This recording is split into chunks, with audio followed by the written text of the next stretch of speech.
Hey guys, I'm going to show you a couple of really quick Ultima 5 macros here. These take advantage of a couple things in the game, places in the game where you can get some free stuff.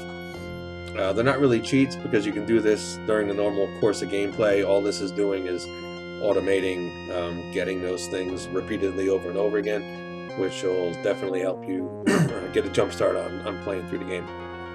All right. So we're going to start up here by the town of Minot. This is where we're going to run the first macro that, did I hit the wrong key? No, sorry. The first macro that we're going to run through here. In this town, there's a merchant who drops some special keys in a certain place in the town. They're called skull keys, and they're used to unlock certain doors in the game that are magically locked.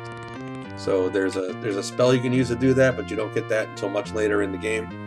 So these keys are important. They're in this tree here in the northwest corner of the map, and this merchant will come up here every day at noon. He wanders around by the tree, and at the strike of noon on the clock, the tree will be reloaded with 5 keys. So if you search the tree now, you'll see there's the keys there. You'll get them 5 odd keys, and those are skull keys. So I have 93 of them already. I've already obviously done this exploit. But I'm going to show you how it works real quick.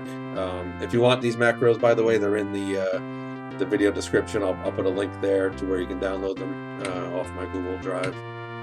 So to get this macro to work, you need to go down to this healer. This is there's one bed. Oh, this one bed here is never occupied, and you have to wait until the middle of the night. Reason being, this macro requires a certain path to be walked without any blockage.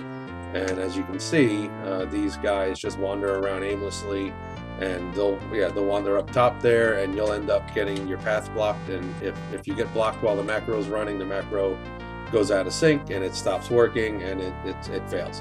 So the best thing to do is wait until about midnight, 1 o'clock in the morning, where there's no characters wandering around. That's the cool thing about this game. It has a clock, and the people are on schedules. It's kind of neat for being something that was written 1988. It had a lot of really cool features about it. But anyway, so we're going to sleep for 9 hours.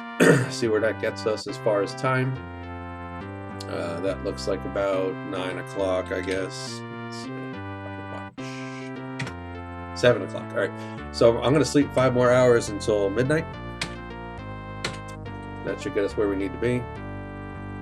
It looks like 1 o'clock actually. Let's see. Just based by the moons. Sorry, 1 o'clock. Yeah. So this is perfect time. So what we're gonna do, you stand on the foot of the bed here. Reason being, I'm gonna sleep one more time just to show you. When you go to sleep, you go to the head of the bed, and then when you wake up, it puts you at the foot of the bed. So you have to be there and start the macro. You're gonna click on the skull key macro. That's the one we're gonna run now. These are all self-contained, compiled auto hotkey macros. They're standalone. You don't need to install auto hotkey to run these. You just put them on your machine and click them, and they run. So you'll see I double click that. It's running down here in the taskbar, and the macros, all the macros I've written are triggered by the pipe key. So the above the backslash key, below the backspace. So we're gonna hit pipe, and what that's gonna do, the game's not gonna recognize it, so it's gonna say what in the dialog window there. But then the macro is going to take over and grab those keys out of the tree. So there we go. Got my hands off. It's going to run up there, grab the keys out of the tree. It's going to go back to the bed. It's going to sleep for 22 hours. 22 hours because when you wake up after the hour, and that's an hour burned. And then to walk up to that tree and back takes just the better part of an hour. So you sleep for 22 hours, you end up at the same point, 1 o'clock in the morning again, or 2 o'clock, whatever it was. So he's going to go back up, get 5 more keys. So you let this run until he does that 20 times, and you'll have a full inventory, 99 skull keys. So to stop the macro, all you do is you click in a blank part of your desktop to take the focus out of the game window. The macro is still running, but it's no longer sending keystrokes into the game. And then you just right-click in the task system tray here and hit exit. So now that we've got those keys, I should have 99 by now. Yep. We're going to head down to the castle of Lord British, where there's another really cool exploit, and it does require having one of those keys to open a certain door. Oh boy.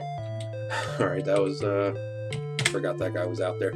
So I'm gonna just jump down to the Castle of Lord British right now. All right, so here we are.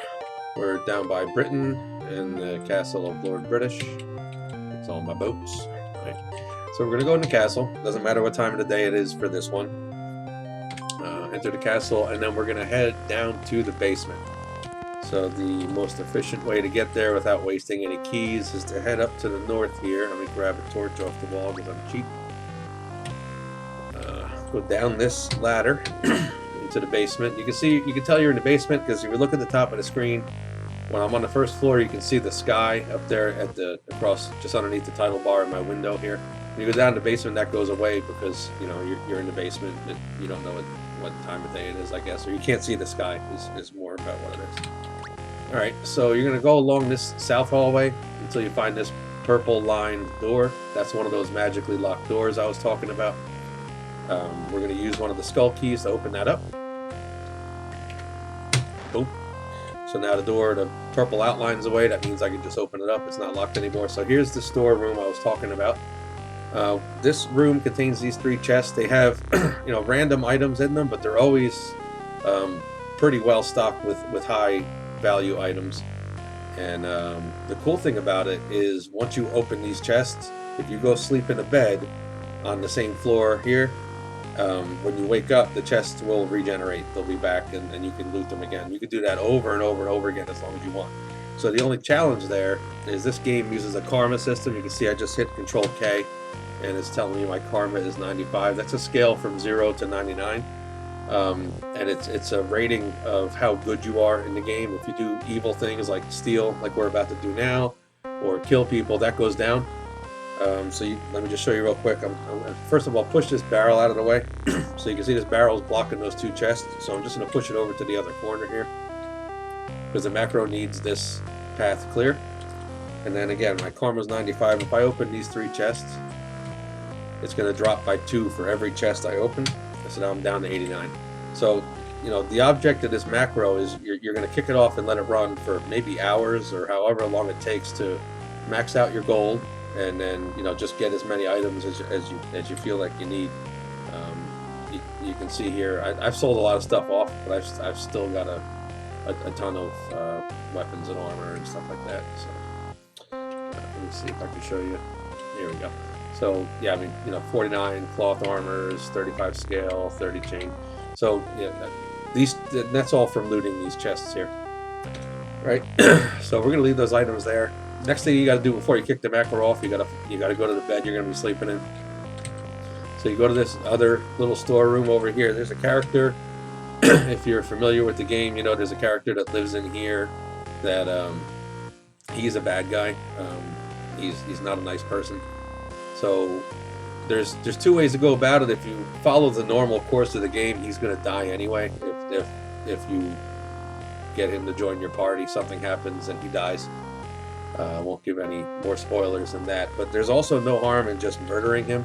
So the easiest thing to do is you wait until he's dead already here. He's not going to come back. I already killed him. But if you haven't killed him yet, you just wait for him to come back to bed, and when he lays in the bed, you just kill him, and then you attack him in his sleep, and you kill him instantly. So what you want to do, you want to clear this path from the door to the wall to the bed. You want to again stand at the foot of the bed. Where you're going to wake up, and you're going to use the loot the castle macro. Run that, make sure it's running down here, click back in the game window and kick it off, and you'll see he'll walk or fly depending if you have the carpet or not. Walk back in here, get all the items. I should have gotten those items before just to clear that out. So he'll clear out the chests, pick up all the items, go back and sleep for an hour, and then come back and do it again. And you can let this run as long as you want. There's nothing down here that'll block your path. There's no people that walk around. As long as you kill the character that sleeps in that bed, the bed will never be blocked. So that's good. And you'll see here it's getting stuff that isn't there. The reason for that is the chests contain a random number of items, so you never know how many items are going to be in the chest. And also Some chests actually have a chest inside them, so that one didn't. But if we keep watching here, you might see a chest pop up as an item inside a chest. So what I have to do is open the first chest, and then since I don't know, there's no intelligence here telling me if there's another chest there or not. I just have to assume there might have been another chest, and actually that can happen twice. So you can have a chest inside a chest inside a chest. So I go through 3 iterations of opening and getting. So that's why a lot of times you'll see it does this here, nothing to get, but that's just to make sure if there was something there, it would pick it up. So let it do it one more time here. You know, see if there's any, maybe one of these chests will have a chest in it. That one didn't. Let's see.